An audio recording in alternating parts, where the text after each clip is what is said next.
Hello dear student, कैसे हो आप लोग। आशा और उम्मीद है कि आप लोग बेहतर होंगे। तो welcome back my YouTube channel success with Santosh.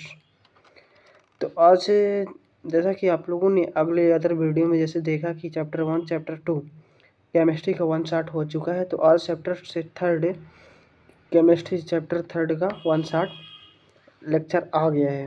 तो इसमें क्या होगा कि सिंपल सा हम बताएंगे कि इसमें कौन कौन से क्वेश्चन इंपॉर्टेंट है जो आपको पढ़ने हैं और पेपर के लिए रेडी करना है। तो सबसे पहले हमारा क्वेश्चन आपको स्क्रीन पर दिख रहा होगा। पहला क्वेश्चन है, अभिक्रिया का वेग किसे कहते हैं। अभिक्रिया को वेग को प्रभावित करने वाले कारक कौन कौन से हैं। तो ठीक, सबसे पहले अभिक्रिया का वेग हमें समझना होगा कि अभिक्रिया का वेग आखिर होता क्या है। तो अभिक्रिया का वेग एकांक समय में किसी रासायनिक अभिक्रिया की अभिकारक के उत्पाद की सांद्रता में होने वाली परिवर्तन को क्या कहते हैं, अभिक्रिया का वेग कहते हैं। सिंपल से यदि समझें कि कोई अभिक्रिया है, उसमें अभिकारक कोई अभिक्रिया हो रही है तो उसमें दो चीज़ें होती है, एक तो अभिकारक होता है और दूसरा उत्पाद होता है। ठीक, अभिक्रिया उत्पाद दोनों होते हैं। तो उसमें से जो कोई एकांक समय ले लेंगे और उसमें समय में जो इसमें अभिकारक में और उत्पाद में जो भी परिवर्तन होगा उसे हम अभिक्रिया का वेग कहते हैं। जैसा कि आपने नॉर्मल वेग पढ़ा होगा कि एकांक समय में होने वाले परिवर्तन को हम क्या कहते हैं, वेग कहते हैं। ठीक, तो उसी तरह से इसमें क्या हो जाता है, रासायनिक अभिक्रिया में एकांक समय में जब किसी अभिकारक या उत्पाद की सांद्रता में होता है परिवर्तन, उसे हम क्या कहते हैं, अभिकारक का वेग कहते हैं। इसे dx/dt से दिखाते हैं।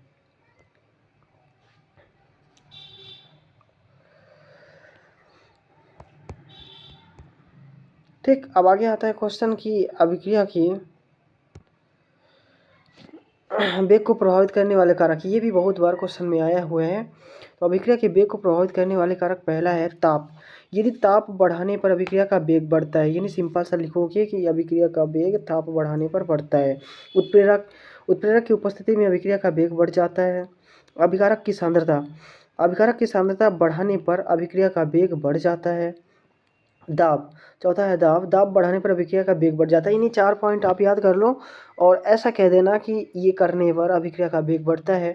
जैसे उत्प्रेरक हो गया, उत्प्रेरक की उपस्थिति में अभिक्रिया का वेग बढ़ जाता है। अभिकारक की सांद्रता हो गया, तो अभिकारक की सांद्रता बढ़ाने पर अभिक्रिया का वेग बढ़ जाता है। दाब बढ़ाने पर भी अभिक्रिया का वेग बढ़ जाता है। इस तरह से आपको सारे क्वेश्चन क्लियर कर लेंगे। यानी एक क्वेश्चन आपका रेडी हो गया। वो क्वेश्चन, अभिक्रिया का वेग क्या होता है, अभिक्रिया को वेग को प्रभावित करने वाले कारक। ठीक, अब अगला आता है किसी रासायनिक अभिक्रिया का औसत वेग क्या होता है। अभी हमने पढ़ा अभिक्रिया का वेग, नॉर्मल वेग। अब औसत वेग क्या होता है। किसी रासायनिक अभिक्रिया का औसत वेग वह दर है जो किसी निश्चित समय अंतराल में अभिकारकों या उत्पाद की सांद्रता में होने वाले कोई परिवर्तन को उस समय अंतराल से भाग दे दिया जाता है। मान के चलो, अभी हमने कहा किसी रासायनिक अभिक्रिया का वेग क्या होता है कि एकांक समय में होने वाले अभिकारक उत्पादों की सांद्रता में परिवर्तन को क्या कहते हैं, अभिक्रिया का वेग कहते हैं। ठीक, तो अब क्या हो रहा है कि जो अभिक्रिया का वेग है उसको उस समय अंतराल से, जो जिस समय अंतराल में वो क्या हो रहा है, अभिक्रिया का वेग की सांद्रता में परिवर्तन हो रहा है, तो उस समय अंतराल से क्या कर दिया जाए, भाग दे दिया जाए। तो भाग दे दिया जाए तो वो क्या कहलाएगा, अभिक्रिया का औसत वेग कहलाएगा। यदि हमें निकालना है, ये जैसे हमारा क्या हो गया, अभिकारक हो गया, ये उत्पाद हो गया। ठीक, इस तरह से यानी यहाँ पे अब हमें निकालना है अभिक्रिया का औसत वेग। तो अभिक्रिया का औसत वेग यदि हमें निकालना है इसमें, तो ये माइनस में होगा डेल और अपमान डेल टी। ठीक, यदि हमें अभिकारक उत्पाद का औसत वेग निकालना है, अभिकारक उत्पाद का औसत वेग, तो ये del P upon del T हो जाएगा। यानी कहने का मतलब जो अभिक्रिया का औसत वेग है तो वो अभिकारक में क्या होगा, ऋणात्मक होगा, और उत्पाद में क्या होगा, पॉजिटिव में होगा। ये नहीं, आप लोग समझिए थोड़ा सा कि जब मान के चलो हमने कुछ भी लिया, 5 के जी लिया, या अभिकारक 5 के जी है, अभी धीरे धीरे ये अभी बनेगा तो ये बन घटेगा तब ना जाके ये बनेगा सामने वाला। यानी इसे क्या हो रहा है, ये माइनस में हो रहा है, ये लगातार पॉजिटिव में हो रहा है। समझ में आ गया होगा आप लोगों को। अब अभिक्रिया, किसी रासायनिक अभिक्रिया का औसत वेग क्या होता है। ठीक वही है, किसी रासायनिक अभिक्रिया का औसत वेग वह दर है जो निश्चित समयांतराल में अभिकारकों या उत्पाद की सांद्रता में होने वाले परिवर्तन को उस समयांतराल से भाग दे दिया जाए। यानी कोई आप समयांतराल से क्या हो रहा है, उस अभिक्रिया के अभिकारक के उत्पाद की सांद्रता में परिवर्तन हो रहे हैं, तो जो समयांतराल है हमारे पास उस समयांतराल से भाग दे दिया जाए तो वही क्या कहलाता है, अभिक्रिया का औसत वेग कहलाता है।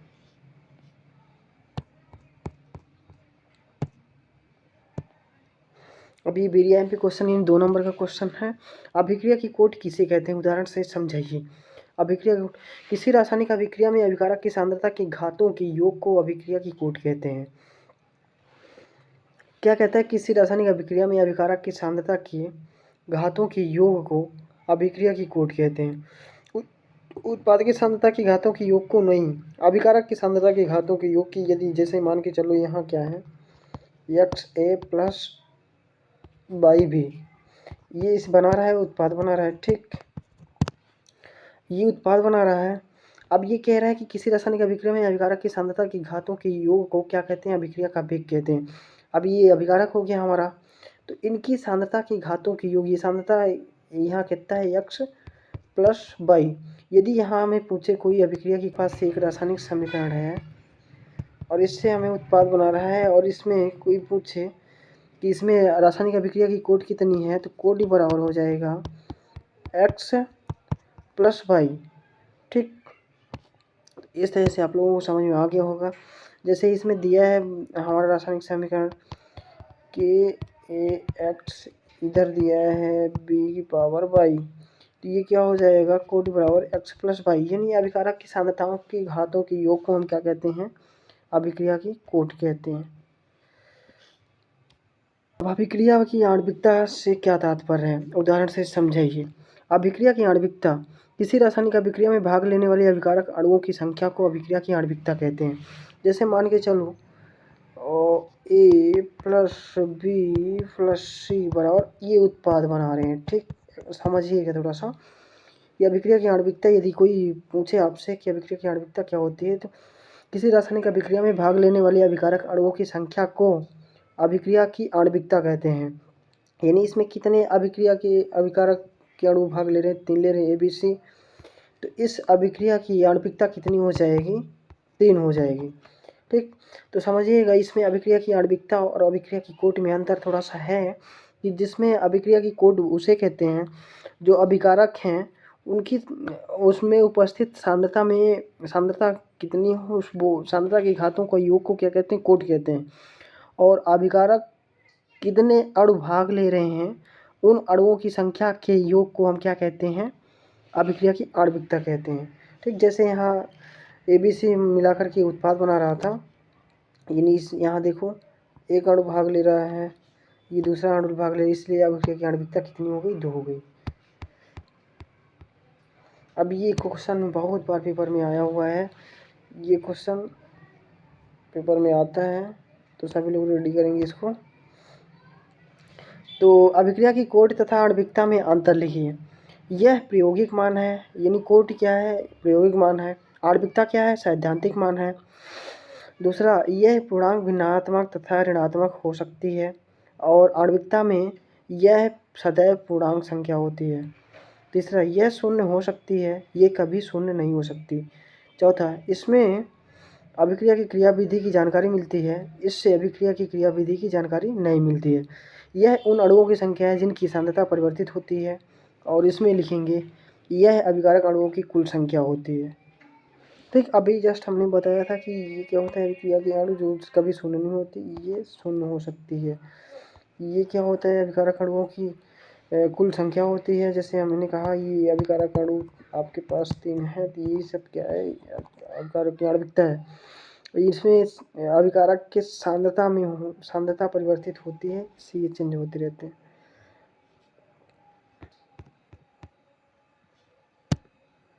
अब शून्य कोट की अभिक्रिया किसे कहते हैं, शून्य कोट की अभिक्रिया के लिए वेग स्थिरांक का व्यंजक दीजिए। तो सबसे पहले शून्य कोट की अभिक्रिया का आप थोड़ी सी परिभाषा लिखेंगे। वह अभिक्रिया जिसकी दर अभिकारक की सांद्रता पर निर्भर नहीं करती, इसे शून्य कोट की अभिक्रिया कहते हैं। या इस तरह से भी परिभाषित कर सकते हो कि वह अभिक्रिया जो अभिकारक की दर अभिक्रिया के शून्य घात के समानुपाती होती है, उसे हम क्या कहते हैं, अभिकारक के शून्य कोटि की अभिक्रिया कहते हैं। ठीक, जैसे ये हमारा हो गया ये, ठीक, तो इस तरह से ये शून्य घात के समानुपाती होती है, ये अभिकारक हो गया, वो अभिक्रिया का वेग हो गया, और ये किसके समानुपाती होती है, अभिकारक की, ये अभिकारक ए है हमारा, इसके शून्य घात के समानुपाती होती है। ठीक, ये देख लीजिए आप लोग, शून्य कोटि की अभिक्रिया के लिए बेसिक स्थिरांक का व्यंजक बहुत ही सिंपल है। तो पहले देखिए ये क्या हो रहा है, अभिक्रिया हो रही है, अभिकारक से उत्पाद में कन्वर्ट हो रही है।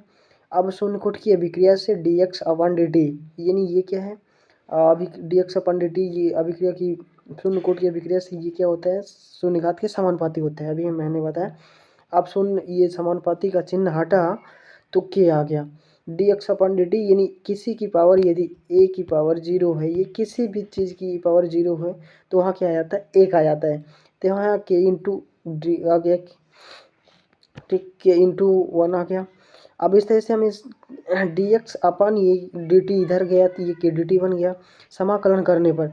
अब इसका हम समाकलन करते हो तो ये dx k dt, dx का समाकलन होता है x, और k dt यानी कि ये बाहर आ गया, और dt का समाकलन t आ गया, ये जैसे dx का समाकलन x आ गया, उससे dt का समाकलन t होता है, तो x पूरा x प्लस के टी प्लस c आया, इसको समीकरण हम दे दिए। यदि t यानी समय अंतराल हमारा कितना है, 0 है, तो समय यदि 0 है उसमें तो x यानी सांद्रता में परिवर्तन भी 0 होगा। जब अभिक्रिया हमारी समय कुछ उसमें लगा ही नहीं, तो वो उसमें परिवर्तन कहाँ होगा, तो ये c बराबर 0 आ गया, c का मान हम समीकरण 1 में रख देंगे, तो ये k बराबर x/t मात्रा की हो जाता है मोल प्रति लीटर प्रति सेकंड।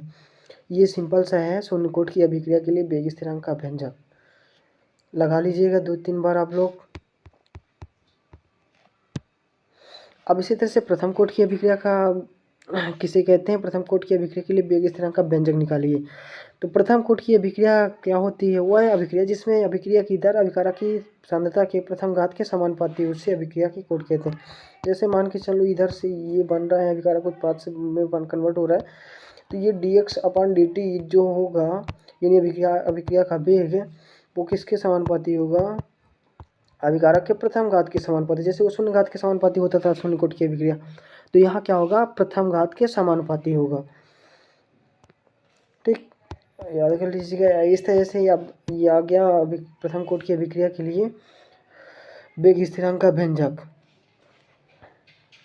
ठीक उसी तरह से जैसे उसमें लिखा था, ये कन्वर्ट हो रहा है इस तरह से, ये t समय बाद a-x हो जाता है, और ये प्रोडक्ट x बन जाता है उस प्रथम कोटि की अभिक्रिया से। ये सिंपल से ये सब कर लीजिएगा, लास्ट ऑप्शन ये आपका ये आता है।